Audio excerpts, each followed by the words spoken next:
j'espère que vous allez bien. Alors, tel que promis à la fin de notre dernière capsule complémentaire de formation, durant laquelle on a appris comment extraire des données de SQL Server à l'aide de PowerShell et d'un module additionnel spécialement conçu pour cette tâche, on ajoute un nouveau module dans notre équation qui nous permettra de générer manuellement ou automatiquement des rapports simples ou complexes directement dans Excel. Fait particulier et qui sera probablement très apprécié, c'est que ce module-là n'a pas besoin de la présence d'Excel pour pouvoir atteindre ses objectifs. En effet, il y a des situations où ça pourrait être très utile de pouvoir automatiser la génération de rapports ponctuels en Excel sur un serveur où on n'irait jamais installer la suite Office, par exemple. Alors, c'est ce que je vous propose de voir durant cette capsule-là.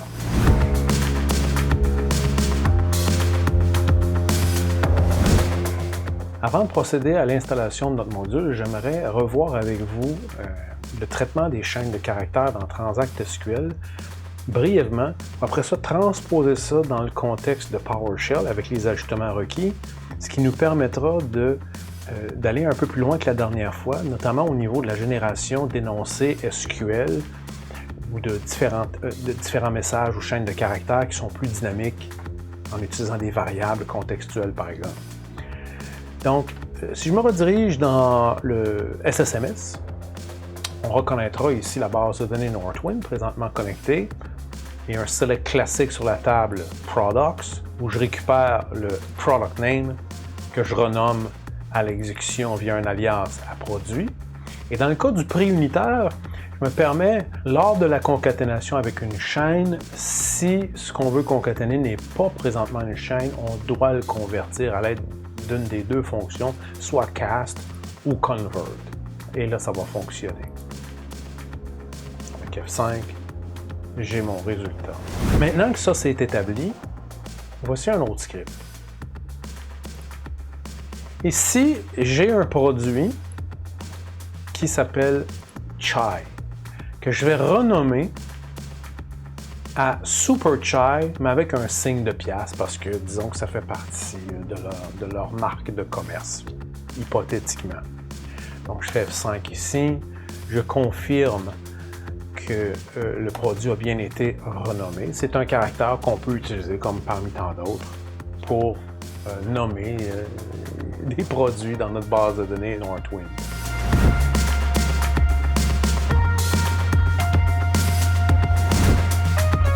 Maintenant, regardons de plus près comment fonctionnent les chaînes dans le contexte de PowerShell. Donc, dans une variable que je vais nommer SQL, on note ici qu'une variable en PowerShell, on s'en rappelle, ça commence par le signe de $. Je vais déposer un énoncé SQL comme on l'a fait la dernière fois dans cette variable-là, entre deux guillemets, select, disons top 1 étoile from products. Ensuite, je passe cette variable-là comme un paramètre à la commande invoke SQL command qui fait partie du module SQL Server qu'on a installé la dernière fois. Et j'ai le résultat à l'écran. Donc, ce produit-là, il s'appelle $SuperChai. Certains d'entre vous me voient déjà venir ici. Hein? Alors, je vais m'exécuter pour les autres. Je vais viser ce produit-là par son nom maintenant.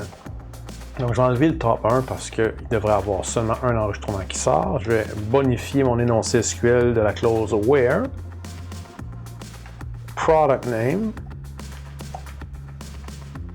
est égal à entre apostrophes, parce que c'est le délimiteur de chaîne en SQL, $Hooper Chai. Je réexécute mon énoncé et je vois qu'il n'y a rien qui se passe à l'écran. Pourquoi? Si je regarde le contenu de la variable SQL, je vais constater qu'entre les apostrophes, il n'y a absolument rien. Parce que dans une chaîne en PowerShell qui est délimitée par des guillemets, tout mot qui commence par un signe de $, est interprété lors de l'assemblage de la chaîne comme une variable et sa valeur va être substituée dans la chaîne. Maintenant, SuperChai, ce n'est pas vraiment une variable, mais PowerShell l'interprète comme ça.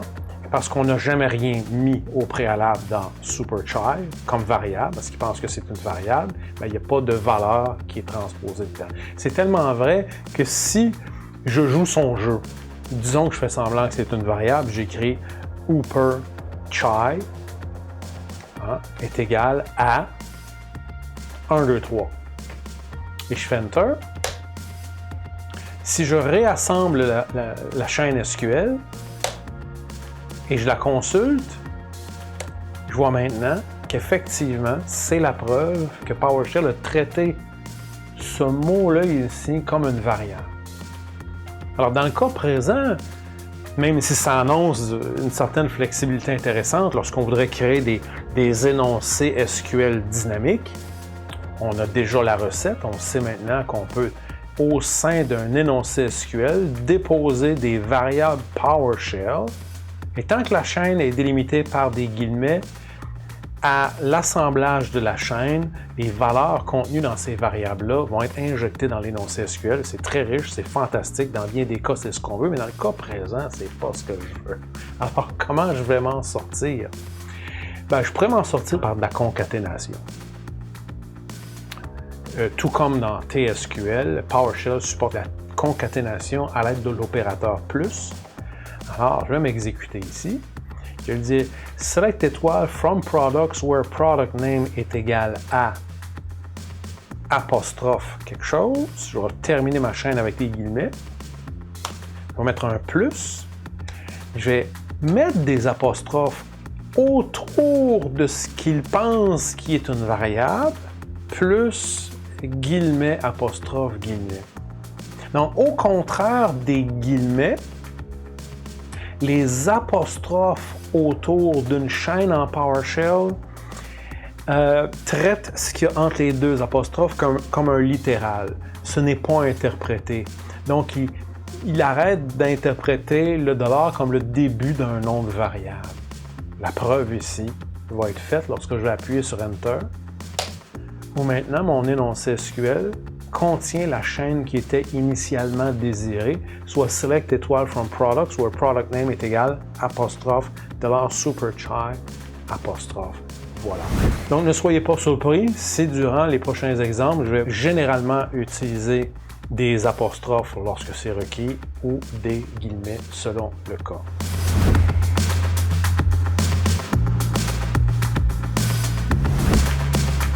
Le module qu'on recherche s'appelle Import Excel. Alors, j'ai déjà le catalogue de modules en ligne qu'on peut consulter et je vais faire une recherche pour Import Excel pour avoir les détails du module. Il a été téléchargé plus de 5 millions de fois. Il a été conçu par Doug Finke, il fait plein de vidéos sur Internet parce qu'il programme plusieurs modules pour PowerShell, notamment pour interagir avec l'intelligence artificielle si ça vous intéresse. Et on a même accès au code source pour ce produit-là dans un project site ici qui nous amène dans GitHub, là où l'ensemble des projets open source libres sont maintenus dans différents langages pour différentes technologies. Et vous pouvez télécharger les codes sources, vous pouvez même participer au développement de ce module-là. Et je vais attirer votre attention sur un dossier en particulier qui s'appelle le dossier Examples. Dans le dossier Examples, vous allez trouver plusieurs dossiers avec des fichiers PowerShell qu'on peut cliquer pour consulter leur contenu. Et ces fichiers-là contiennent en résumé un paquet d'exemples d'utilisation du module qu'on s'apprête à installer. Alors, cela étant dit, vous serez appelé à aller consulter régulièrement ces exemples-là pour parfaire vos connaissances. Si jamais vous tombez sur un exemple qui ne fonctionne pas bien, ben, je vous invite à consulter la section du projet qui s'appelle Issues, faire des recherches là-dedans, pour voir si le problème n'a pas déjà été résolu ou est en attente d'une solution. Voilà.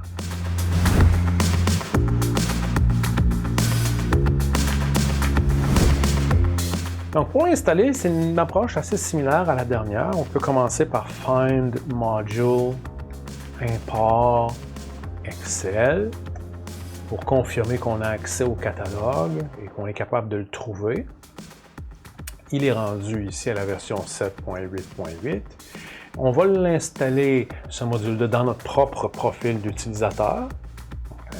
Alors, je vais procéder avec Install Module Import Excel. Et comme la dernière fois, je vais spécifier le scope qui sera Current User. Je peux appuyer sur Tab pour auto-compléter.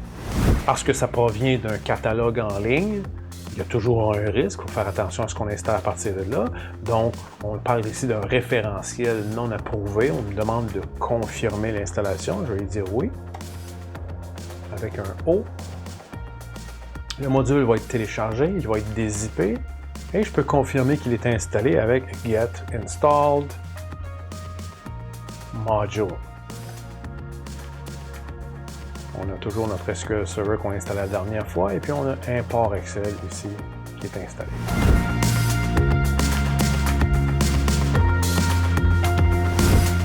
Pour avoir la liste des commandes qui sont contenues dans ce module-là, on peut taper le proverbial Get Command du module qui s'appelle Import Excel. Et on va voir l'ensemble des commandes se présenter. Notre attention va être focusée sur Export Excel. La commande avec laquelle tout a commencé dans ce module-là. Alors, si je fais ensuite un Get Command Export Excel, je vois la fonction ici, mais je ne vois pas tous ces paramètres. Alors, ce que je pourrais faire ici, ce serait un Get Help sur la commande qui s'appelle Export Excel. Et je vais avoir ici la liste de tous les paramètres que je peux lui passer. Il y a beaucoup de trucs là-dedans. Un petit truc en passant, je ne sais pas si je l'ai mentionné la dernière fois, mais je pourrais taper "Show Window" ici pour afficher cette aide-là dans une fenêtre. Et on va avoir une description des différents paramètres possibles. Mais ce qui va vraiment vous aider plutôt que l'aide ici, ça va être les exemples en contexte. En plus, je l'espère bien, des démonstrations que je vais faire devant vous à l'instant.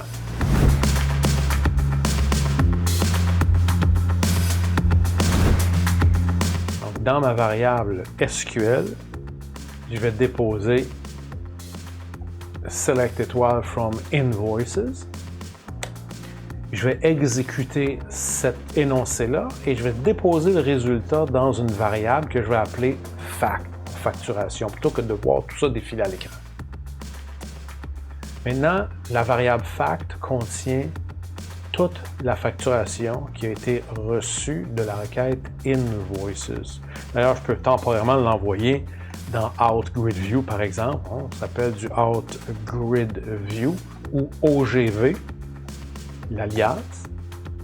Et je vois toute la facturation ici, là-dedans, dans cette grille-là. Maintenant, grâce à l'installation de notre module Import Excel, on est capable d'envoyer ça dans Excel. C'est pas plus compliqué que de taper Fact, barre verticale pour envoyer ça. Au lieu de OutGridView, on va envoyer ça dans la commande Export Excel. Et voilà. La magie s'installe, Excel démarre par défaut parce qu'il est déjà installé. Un fichier temporaire a été créé dans le dossier temporaire de mon profil d'utilisateur et toutes les données sont là, les 2155 factures. Je pourrais sauvegarder ce fichier. Il n'y a aucune connexion avec la base de données. C'est un fichier de sortie. Je peux manipuler comme je veux, envoyer à quelqu'un, sauvegarder ou effacer, il n'y a aucun problème. Allons un peu plus loin. On peut bonifier cette commande-là en lui passant des paramètres. Le premier paramètre que je vais lui passer, c'est "freeze top row". C'est pour figer la première ligne en haut. Je fais Enter. Le fichier temporaire est régénéré, puis effectivement, quand je descends vers le bas, contrairement à tantôt, là, la première ligne du haut reste figée vers le haut. Prochain paramètre, je vais lui ajouter un titre en haut de mon tableau. mais passer le paramètre title. Et je vais mettre, tiens, entre apostrophes ici, vente détaillée.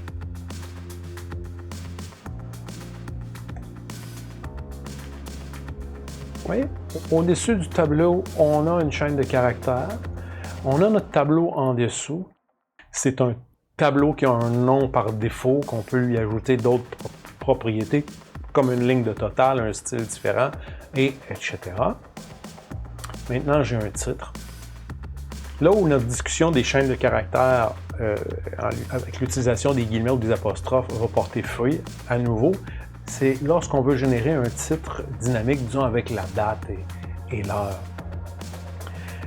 Donc, mon titre, j'aurais pu le mettre pour commencer dans titre, comme variable, vente détaillée. Et puis j'aurais pu ensuite le passer comme paramètre à ma commande qui va devenir de plus en plus longue. Ça va donner le même résultat. J'aimerais écrire maintenant quelque chose comme rapport des ventes détaillées produit le 13 mai 2024. Alors, comment je pourrais procéder? Bien, en PowerShell, on a la commande getDate qui nous retourne la date actuelle, puis on peut formater cette date-là. Si vous allez dans la documentation exhaustive de getDate, on va vous donner différentes façons de formater cette date-là. Entre autres, on peut y aller avec le paramètre uFormat et lui passer une chaîne conçue avec des codes, avec des pourcentages qui représentent différentes parties d'une date. Prenons cet exemple-ci avec pourcentage A majuscule, espace pourcentage E, minuscule, pourcentage B majuscule, pourcentage Y majuscule. Qu'est-ce que ça donne, ça? Bien, ça donne lundi 13 mai 2024. On voit le contraste ici. Donc, A majuscule, c'est le nom du jour. E minuscule, c'est le numéro du jour dans le mois. Et puis, B majuscule, c'est le nom du mois. Puis, Y majuscule, ben, c'est l'année à 4 chiffres comme ça. En quoi ça pourrait me servir, ça? J'aimerais ça injecter ça dans mon titre. Mon titre pourrait devenir quelque chose comme vente, rapport des ventes, vente détaillée, produit, le. Et là, j'injecterai dans mon titre cette date-là. Alors, qu'est-ce que je pourrais faire? Ben, tiens, je vais créer une variable qui s'appelle quand, dans laquelle je vais déposer le résultat de cette commande-là, qui générait la date dans le format que je veux. Donc, quand contient maintenant la date que je lui ai demandé de produire dans le format que je désirais. Et puis, comment je vais injecter ça dans mon titre? Bien, suite à notre discussion tantôt, si on met $quand ici, ça va nous donner un littéral. Un rapport des ventes détaillées produit le quand. Alors, avec la concaténation, ce que je pourrais faire, ce serait d'amener ça comme ça, plus le quand. Ça serait une façon de le faire. Donc, une chaîne statique littérale avec des apostrophes, plus le contenu de la variable qui commence par le $. Et j'ai maintenant ce que je désire. Mais je peux aussi profiter du fait que les guillemets interprètent les variables qui sont injectées au sein des chaînes délimitées comme telles. Donc, en contraste, je pourrais plutôt écrire entre guillemets ici $quand.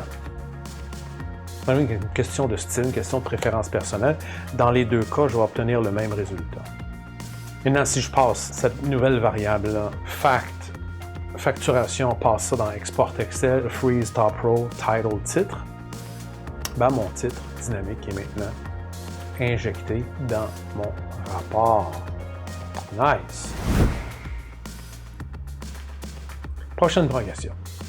On va mettre ce titre-là en gras avec Title Bold. Il est rendu gras. Maintenant, on ne l'a pas vu, mais si je ramène ça à l'écran ici, puis j'observe ce tableau-là un peu plus en détail en allant vers la fin. Donc, je vais appuyer sur fin, flèche vers la droite. Et on remarquera qu'il y a 1, 2, 3, 4, 5 colonnes qui ne font pas partie de la base de données Northwind. On n'a jamais vu ces colonnes-là. Ça, c'est des colonnes qui sont produites par le module Import Excel pour des fins de diagnostic. Alors, on voit que la colonne Row Error, Row State, Table, Item Array, Has Error. Okay? J'aimerais ça m'en débarrasser de ces colonnes de diagnostic-là. C'est pas très compliqué à faire. Donc, je vais déposer dans une variable que je vais appeler pour exclusion. Je vais déposer la liste ou l'énumération de ces colonnes-là que je ne désire pas obtenir. Et, ces colonnes-là se nomment Has Error, Row Error, virgule, Row State, virgule, Table, virgule, Item Array, virgule, et Has Errors. Donc, Row Error, Row State, Table, Item Array, Has Error, entre apostrophes. Maintenant, exclusion contient ces 5 colonnes-là. Alors, comment l'utiliser, cette variable-là? Ben, c'est pas compliqué. Encore une fois, si je retourne bonifier ma commande Export Excel, je vais rajouter un paramètre qui s'appelle Exclude Property et je vais lui passer la variable que je viens de créer, EXQ. Vous voyez comment ça devient utile d'utiliser des variables contenant des valeurs qui peuvent être assez longues dans notre commande, parce que la commande est déjà longue. Imaginez si le titre était spécifié au complet, puis les colonnes étaient spécifiées au complet, parce qu'on a plein d'autres paramètres à spécifier pour avoir un rapport qui est présentable. Alors, si je fais ça ici, je vais voir maintenant que le même tableau avec le titre est créé, mais à la fin, il n'y a plus ces colonnes-là. Donc, continuons. On aura remarqué peut-être que non seulement quand on utilise Export Excel, il y a un tableau qui est créé, mais ce tableau-là porte un nom, okay? Et il a un nom par défaut qui est une plage nommée. Si on la clique, ça sélectionne toute la partie data à l'intérieur. Je vais ajouter un nouveau paramètre qui va parler lui-même une fois qu'on va regarder les résultats. Je vais tasser ça un peu vers le haut pour éviter un problème d'affichage annoncé. Alors, ici, je vais ajouter ici mon paramètre qui va être Auto Name Range. Et maintenant, en plus d'avoir la plage nommée pour sélectionner toutes les données du tableau, chaque colonne du tableau est visée par une plage nommée individuelle. Qui facilite la navigation, la création de formules, la programmation, etc. Vous savez comment ça peut être utile de nommer des plages. Profitons-en aussi maintenant pour nommer notre tableau. Donc, $TBL, appelons ça TBL vente détaillée. Et je vais passer cette variable-là à un nouveau paramètre qui s'appelle Table Name dans TBL. Enter. Et là, notre tableau aussi maintenant est nommé. Quand je clique dedans, je m'en vais dans l'onglet Création. Je peux confirmer qu'il a bien été nommé. Alors, ça va être pratique quand on crée plusieurs tableaux puis on veut les viser par la programmation par la suite ou par la navigation. On continue notre progression. Non seulement on peut nommer les tableaux, mais on peut aussi nommer nos feuilles de calcul, surtout si on en ajoute plusieurs dans un rapport détaillé. Donc, je vais utiliser l'abréviation WS pour Worksheet dans une variable. Et disons que je pourrais l'appeler vente détaillée. Ben oui, on a des ventes détaillées ici. N'oubliez pas, il faut respecter la limite de 31 caractères pour les noms de feuilles. Comme d'habitude, ça devient une routine, c'est de localiser le paramètre et de passer la variable. Donc, je ramène mon export Excel et je rajoute le paramètre worksheet name et je lui passe au worksheet la variable qui contient le nom. Vente détaillée.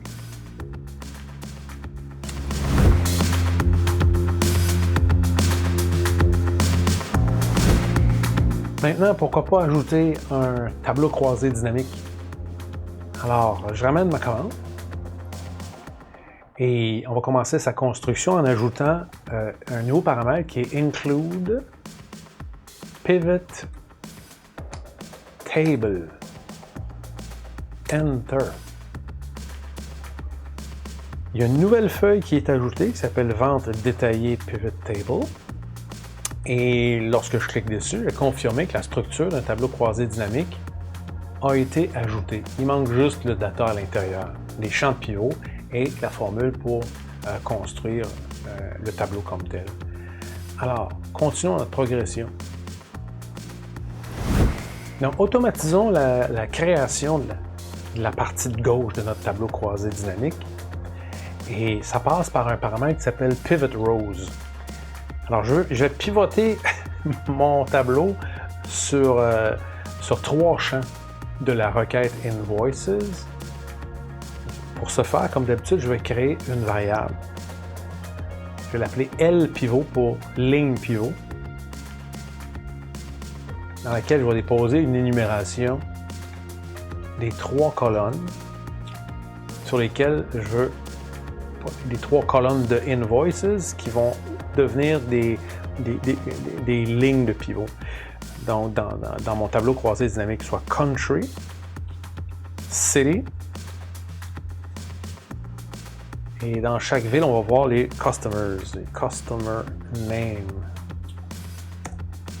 Et je vais passer ce paramètre-là, je vais passer cette variable-là au paramètre qui se nomme Pivot Row, au pluriel.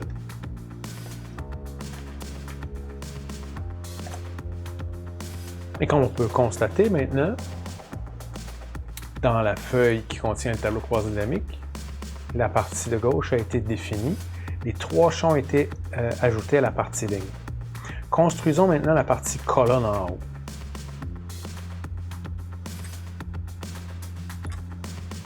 Donc, de façon similaire, je vais créer une variable qui va s'appeler cPivot pour Columns Pivot, qui va contenir un seul champ des vendeurs, Salesperson.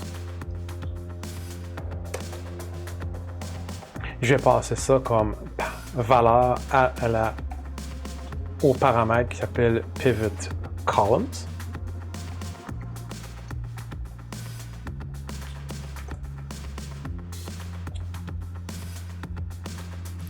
Les employés apparaissent en haut maintenant et ici. Donc maintenant, pour les valeurs, ça passe habituellement par une formule. Alors, je vais m'exécuter de nouveau. On commence à être habitué avec les variables. Je vais créer une variable qui va s'appeler tout simplement vente totale. Et je vais utiliser une expression typiquement PowerShell. Ici, techniquement, on appelle ça un hash table, mais ça passe par un A commercial à l'aide d'accolades. Et à l'intérieur de ça, on peut mettre plusieurs assignations séparées, soit par un point-virgule ou par des enter. Dans le cas qui nous concerne, il y a juste une formule à définir qui va prendre la forme suivante, Extended Price, qui est la colonne qui contient le total de chacune des lignes, est égal à la formule sum.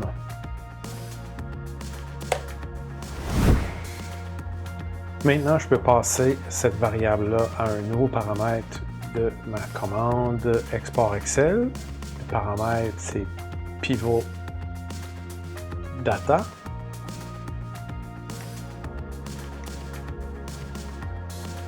ventes totales.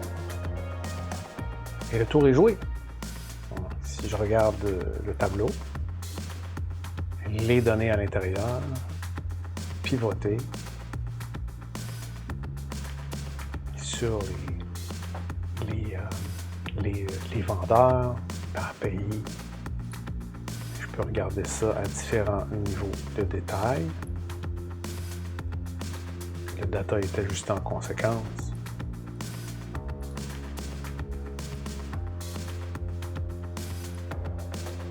Et voilà. On peut même ajouter un graphique par-dessus ça. Comment on fait? Mais avec un nouveau paramètre. La commande elle commence à être longue. Le paramètre va s'appeler Include Pivot Chart. Si j'appuie sur Tab pour auto-compléter, Include Pivot Chart. Enter. Et par-dessus le tableau, il y a maintenant un graphique qui va être ajusté selon le niveau de détail qui est présenté.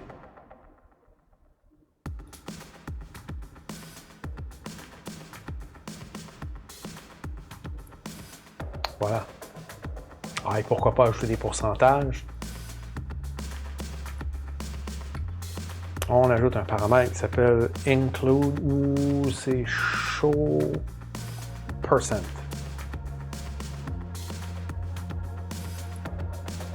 Et voilà.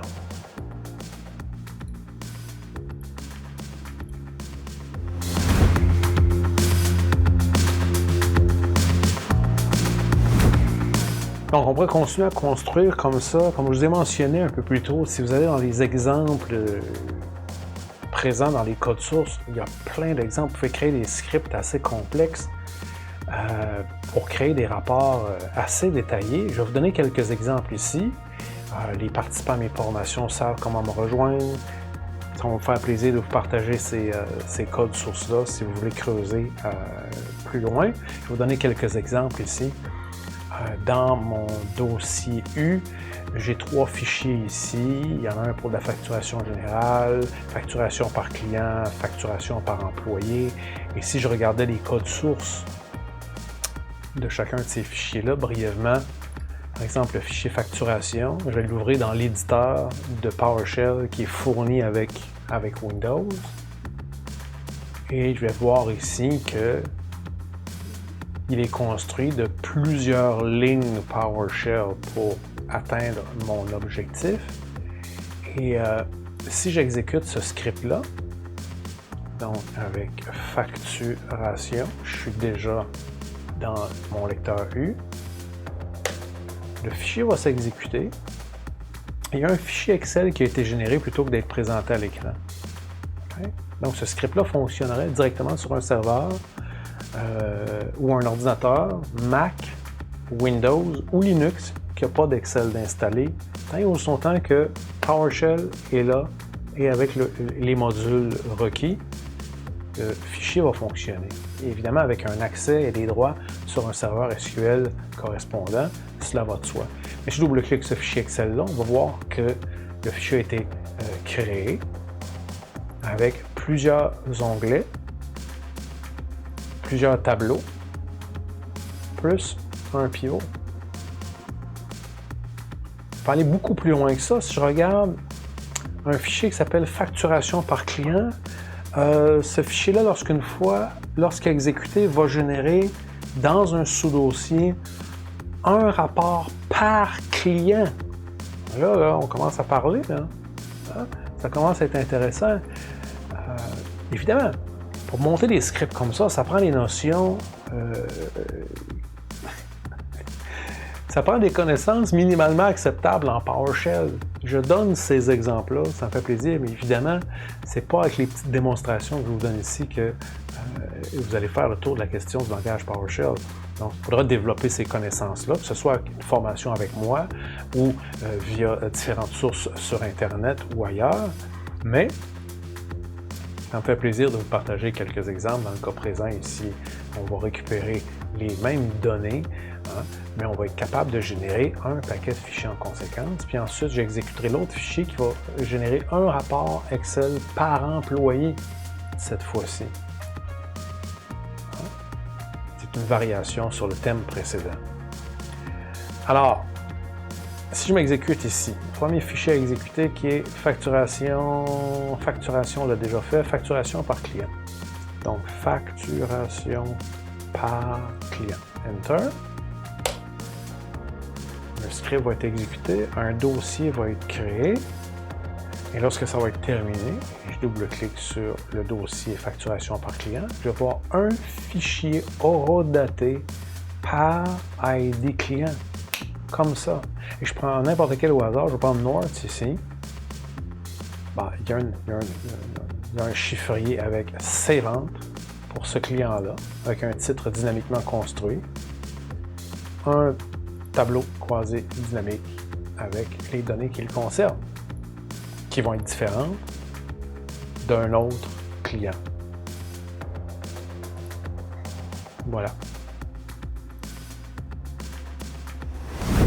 L'autre script par employé, même principe.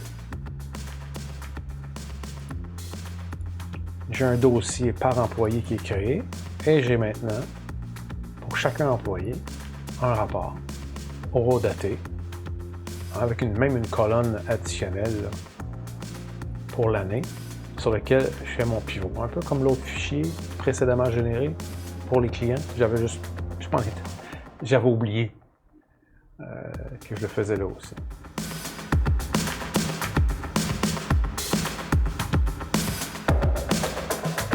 Alors voilà, c'est la démonstration que je voulais vous faire ici, des possibilités de PowerShell combinées avec SQL Server et maintenant bonifié avec l'inclusion de la génération automatique de fichiers Excel.